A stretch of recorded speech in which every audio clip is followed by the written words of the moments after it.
Nic Nemeth is the new TNA World Heavyweight Champion. The system is no more. Oh my God, guys. I just finished watching TNA Slammiversary. Really big show this year. 2 years ago they celebrated uh, 20 years of TNA. This year they actually celebrated 20 years of Slammiversary. It was in 2004 as Slammiversary was first introduced. And this was they kept saying, both Tom and, the guys on commentary, they were saying how this was like the biggest crowd for TNA, this show, like a large attendance of people. And it really lived up, man. I mean, we seen several title changes. Only two titles did not change hands. They were in Canada here. Um, just a really big crowd. And what came at the end was something that I kind of suspected was going to happen, especially when you think about how long they've been teasing it. And that's Nic Nemeth winning the TNA World Championship. This is a huge deal when you think about it for Nick. I mean, for so many years, he was Dolph Ziggler in the WWE. That's mostly what people are going to remember him as. And, he definitely, um, after getting released or whatnot, has really made a huge step up coming to TNA, bursting on the scene and Hard to Kill. He's already a champion, I think, in New Japan or so. And that this was really like a huge deal. Like I didn't get to see toward the last couple of minutes of the match because my TV was buffering, acting crazy. But I did see they showed the replay of him hitting the, now he calls it the danger zone. Um, he hit that on Cass to win the TNA World Championship, which, like I said, is a huge deal because Moose won the world title from Alex Shelley, Hard to Kill. He showed up right after Moose won the title, and it took Moose out and held the belt in his hands. It was just a huge visual. They weren't going to give him the title right away. They had him feud with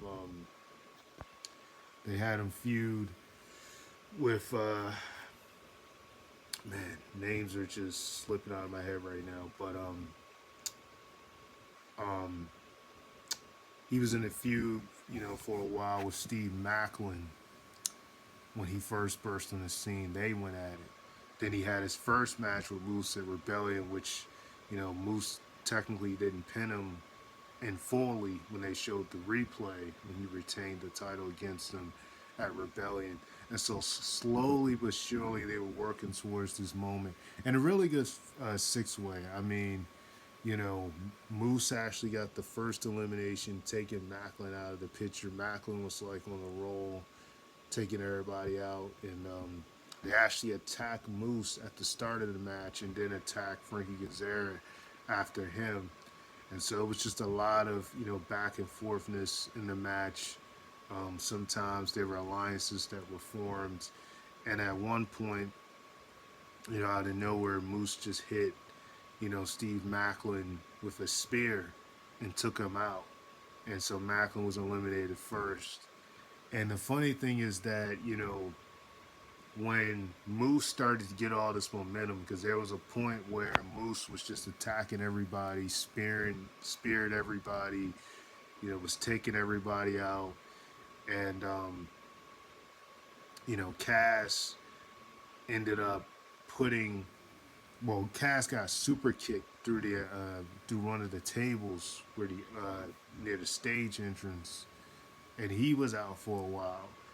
And at the point where Moose was just dominating, that's when out of nowhere, him and Joe Henry went at it. And keep in mind, Joe Henry is the guy they keep saying was the last person to pin Moose back at Hard to Kill last year. when Joe Henry was the digital media's champion, says he was the last guy to pin Moose, and sure enough, Joe Henry did it again here. Hit him with the standing ovation, and the crowd went huge. I mean, I thought for a second, maybe this stick, believe maybe this is actually it. I didn't think for one second that Joe Henry was going to win the title. I figure if there was a time Moose was going to drop the title, it was going to be here, but I didn't think Joe Henry was going to win the title. But when he eliminated Moose, especially with Moose being the second person eliminated as the champion, that was huge. I would have suspected Moose to get eliminated a little bit later, but then after I seen what happened after that, it made a lot of sense to why they had Moose get eliminated at second, because once Moose got eliminated, it really seemed like Joe Henry was on the roll, and then out of nowhere, Josh Alexander just hit him with a low blow in the C4 strike spike to eliminate him, which was a big heel turn for Josh, because we haven't seen Josh as a heel since he was still teaming with Ethan Page as the North. He's pretty much been a babyface up to this point, and really haven't seen him turn as a heel since that time. So this was definitely a huge thing for him to just randomly turn heel like this.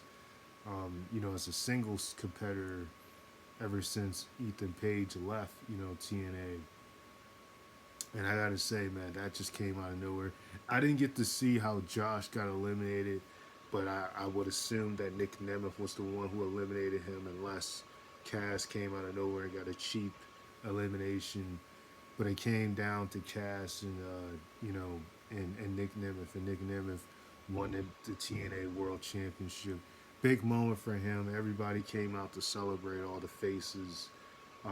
Like I said, everybody in the system except for Alicia Edwards and Masha Slammiversary, which they actually retained in the pre-show before the main show. But everybody in the main show lost.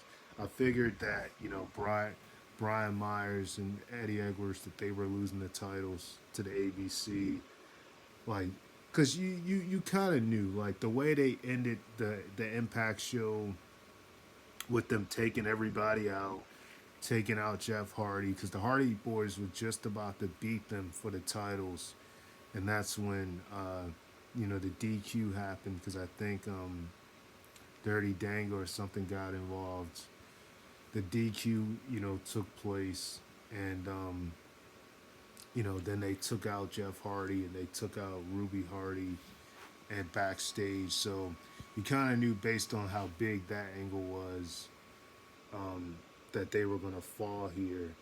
And I was thinking, like, the only way I see ABC losing is if they, for some reason, have Ace Austin turn heel, based on how they were kind of teasing, like, a little bit of dissension between them. But they got back on the same page, and for the third time, as they mentioned, a commentary, Matthew AWOL and Tom,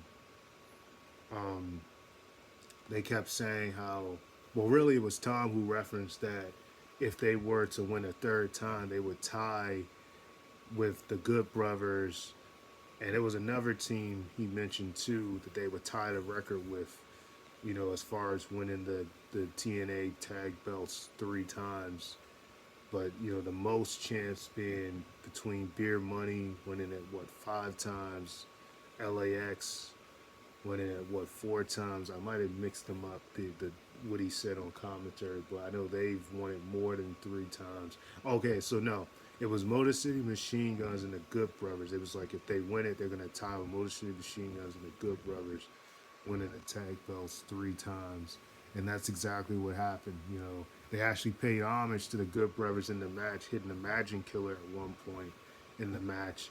And it was Alicia Edwards that was the downfall, because when she got involved and Chris Bay accidentally hit her when they tried to go for the Art of Finesse, then they, hit it both in the fold on Brian Myers, Eddie Edwards, to win the TNA tag belts for a third time. So this was just really the drop of the system, who've had a pretty good run up to this point. I don't know if this is like the end. I think that the group will still run for a while. Uh, I don't think this is like the end for them, but you knew with like how big of that angle was on Impact that you know this was going to be like um, a turning point. Like you knew that you're gonna have to have some new champions crowned. Like it was too big of an angle to see them, come off on top here. But you got new tag team champions. ABC wins the belts back after putting their contractual rematch, finally putting it on the line as they waited, after losing it at Sacrifice, waited until Slammiversary. This was also big for them because last year they walked in as the TNA Tag Champs and lost the titles after getting screwed. I think it was actually at the time the Rascals that screwed them, but they ended up losing the belts and Subculture won it, which most people might forget about that because they didn't hold the titles for that long, but they were the ones who won the titles. But this year, um, they win it back for a third time at Slammiversary. Big moment for them. But the biggest thing here to talk about, though, is Nic Nemeth at the end. Nic Nemeth has definitely come a long way. Um, when you consider his whole time in the WWE, he did a lot in WWE. Not gonna lie, he did a lot. He's one of the best sellers in the business. He did win the world title twice, but unfortunately, neither of those reigns. The first reign, he actually lost it the same night he was awarded it with Edge, like in January 2020, 2011. And he won it again in 2013, but he got a concussion early in his reign, and that pretty much put it into that, reign. He never won a WWE title, um, but he won that, cashing in on the famous cash in after WrestleMania 29 on Alberto Del Rio in 2013. But he did a lot in the company. Won the IC title 6, 7 times. I think it was 6 times. Had the classic with some classics with the Miz between 2013 and 2016. Um, the career match he put with the Miz in 2016, and then even before that in 2014 they had some really good matches with each other. SummerSlam and Night of Champions in 2014. So he definitely, won the Money in the Bank in 2012. So he did a lot with the company. Actually, his last big thing he did was win the NXT belt, in 2022, won the NXT championship before dropping it to Braun Breaker. That was the last major thing he did. But it's huge for him, because like he said in his promo, he first came to TNA, he did all those things in one world. At that time, he hadn't really explored or been with any other company. All the years he spent with WWE. And I'm sure, with this crossover going on with WWE and TNA, he could very well show back up in WWE just as like maybe a one-off or something. You never know. But it's just a big thing for him. And even now to be teaming up with his brother, which is something that never happened, up to this point. I don't know how many years apart him and Ryan Nemeth are from each other, but, just to even see them two doing stuff together is huge. They teamed up together at, against all odds, losing to the system, for the TNA tag belts after getting screwed out of the, winning the belts. But he's definitely come a long way. And this is, a huge moment for him. Like I said, they came out to celebrate the tag champs. PCO came out to celebrate, who actually beat,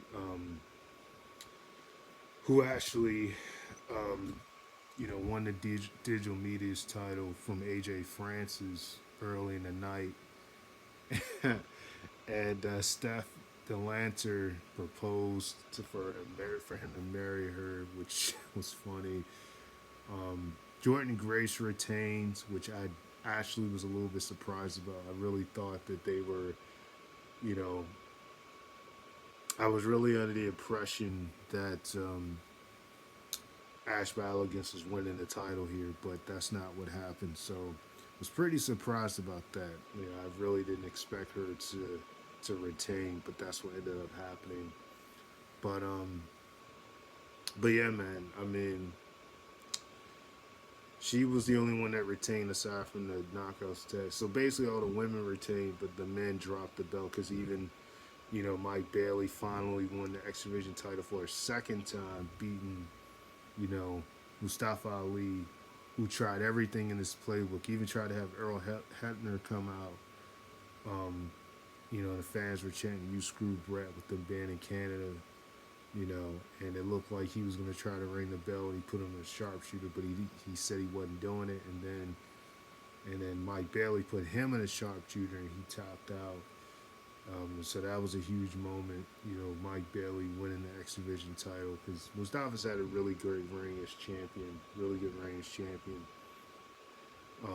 But you kind of knew, again, based on the angle they had pulled on Impact with him at Mike Bailey, him telling Mike Bailey that you have to get through the security guards, get through my security or whatever to get to me, and it was just basically a setup for him to attack Mike Bailey. You kind of knew from there that Mike Bailey was going to win this thing, and that's what happened. So a lot of big moments tonight. Um, you know, first time I seen Earl Hebner, ref since him and his son ref together 2 years ago, the 20th anniversary when that was his retirement as a referee. Um, so that was pretty nice. But yeah, man, it was huge. So definitely was a really good show. Um, a lot, took place, and yeah, it just congrats to Nic Nemeth, and the show was just really good overall. So a lot of big things to come from TNA. So that's pretty much it, guys. Sign out, Ray Master Flex. Um, yeah, really good show. Like, comment, subscribe.